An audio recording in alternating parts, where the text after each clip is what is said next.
लेकर चल रहे हैं 13वीं शताब्दी के चित्तौड़ में, जहां शौर्य, त्याग और सम्मान की एक ऐसी गाथा लिखी गई जो इतिहास में अमर हो गई। आइए सबसे पहले मिलते हैं हमारे राजा रतन सिंह से। चित्तौड़ के निडर और धर्मनिष्ठ राजा रानी पद्मावती के पति और अपने राज्य के लिए हर बलिदान को तैयार। रघुकुल सूरत मेवाड़ प्रभाकर महारावल रतन सिंह जी दरबार में पधार रहे हैं।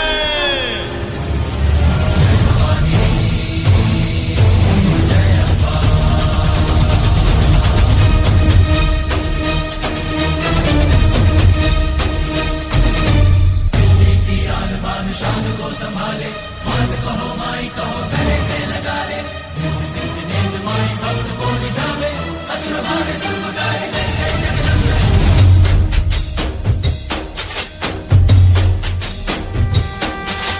जय भवानी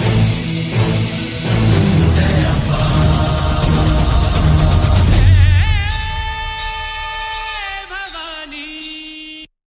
आइए अब मिलते हैं चित्तौड़ की रानी पद्मावती से। चित्तौड़ की रानी बुद्धिमान, सुंदर और नारी शक्ति की प्रतीक, आत्मसम्मान और संस्कृति की रक्षा के लिए हर संघर्ष को तैयार।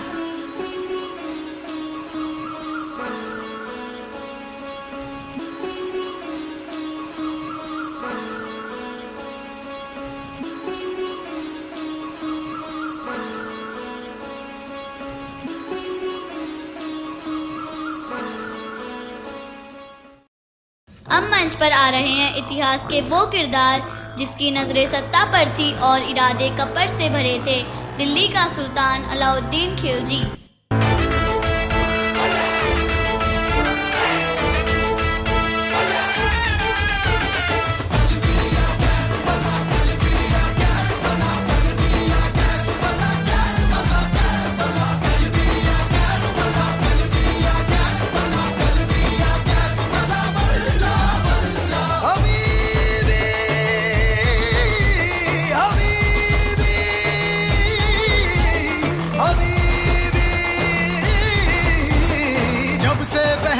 मैंने ये इश्क सहरा खली बली हो गया है दिल, दुनिया से मेरा खली बली हो गया है दिल, खली बली हो गया है दिल, दुनिया से मेरा खली बली हो गया है दिल। जब से पहना है मैंने ये इश्क सहरा खली बली हो गया है दिल, दुनिया से मेरा खली बली हो गया है दिल।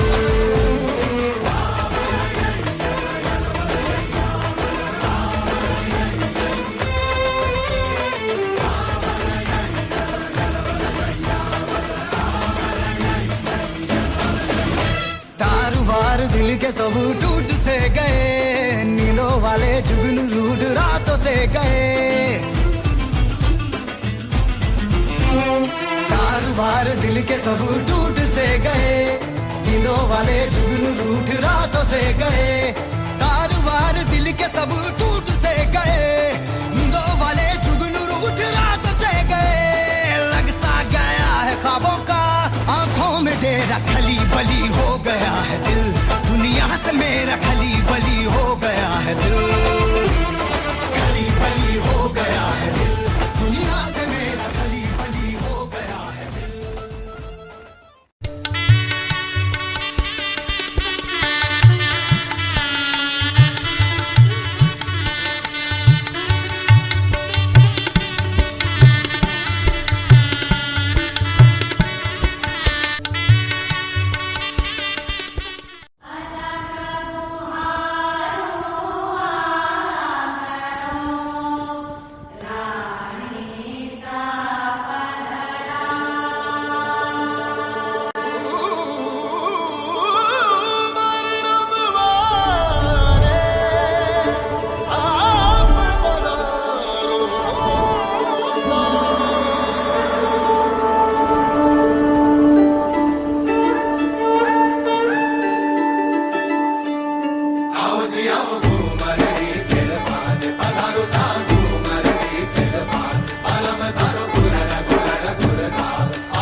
राजा रतन सिंह के शौर्य की और रानी पद्मावती के सौंदर्य की ख्याति अब दिल्ली तक पहुंच चुकी थी। दिल्ली का सुल्तान अलाउद्दीन खिलजी अब चित्तौड़ का मेहमान बनकर आने की योजना बना चुका था। दिल्ली के सुल्तान, चित्तौड़ में आपका स्वागत है। धन्यवाद महाराज, मैं आपके शौर्य और चित्तौड़ की सभ्यता से बहुत प्रभावित हूँ। पर एक और बात है जिसने मुझे यहाँ तक खींच लाया। कहिए सुल्तान। मैंने रानी पद्मावती के सौंदर्य की बहुत चर्चा सुनी है। मैं चाहता हूँ उनके दर्शन कर सकूं, बस एक बार। सुल्तान, हमारे यहाँ रानियाँ पर्दे में रहती है। आपकी ये मांग हमारी मर्यादा और संस्कृति के विरुद्ध है। मैं तो एक जिज्ञासु मेहमान हूँ और ये मेरी अभिलाषा है, नहीं तो क्या सुल्तान? यदि आप एक राजा हैं तो आपको हमारी मर्यादा समझनी चाहिए। रानी कोई चित्र नहीं जो सबकी दृष्टि का विषय हो। अब मैं आपसे निवेदन करता हूँ, इस विषय को यहीं समाप्त करें। अब युद्ध के लिए तैयार हो जाओ राजा, अब युद्ध होगा। अब युद्ध होगा। राजा रतन सिंह धर्म संकट में थे। एक और चित्तौड़ का सम्मान, दूसरी और युद्ध का खतरा। आखिरकार राज्य की रक्षा के लिए उन्होंने एक कठिन निर्णय लिया। वो क्षण आ चुका था जब अलाउद्दीन खिलजी को रानी पद्मावती के दर्शन करवाने की स्वीकृति दी गई।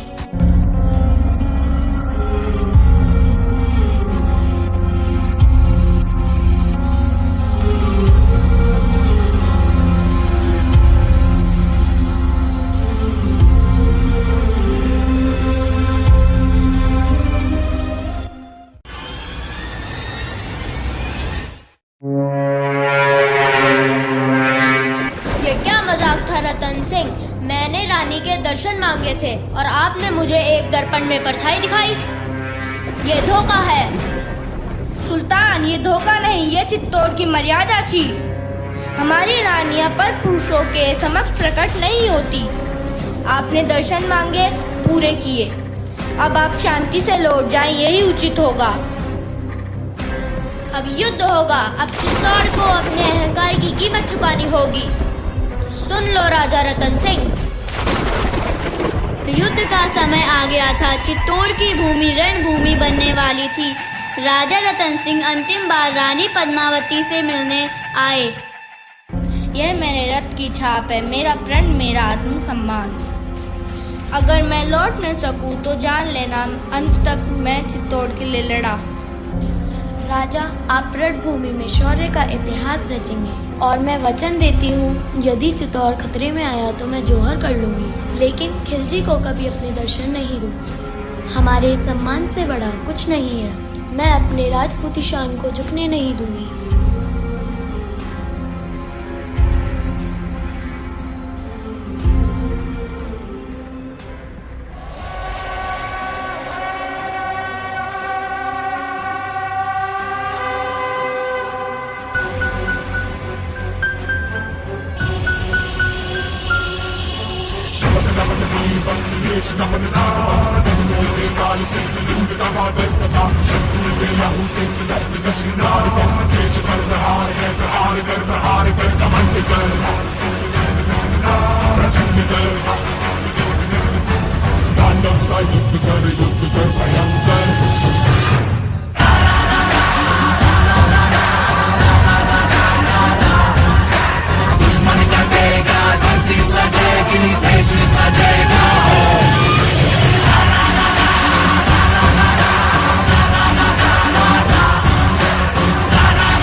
धर्म और मर्यादा से युद्ध नहीं जीते जाते राजा, मुगल तो छल से जीतते हैं।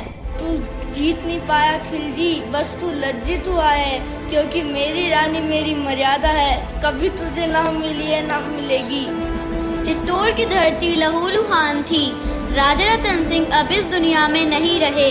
यह खबर जब रानी पद्मावती तक पहुंची तो महल की दीवारें भी रो पड़ी। आज चित्तौड़ पर संकट है, पर मेरी आत्मा स्वतंत्र है।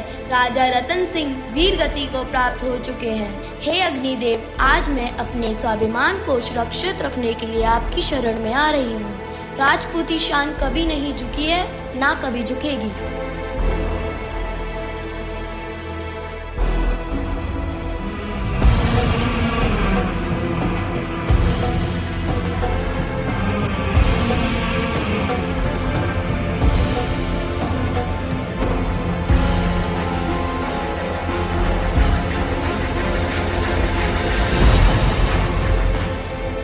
रुको पद्मावती, मैं तुम्हें लेने आया हूँ। रुको रुको रुको।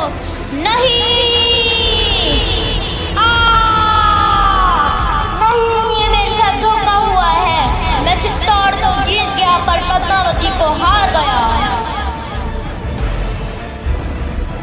यही थी खिलजी की सबसे बड़ी हार। वो चित्तौड़ को जीत तो सका पर रानी पद्मावती को कभी देख भी ना सका।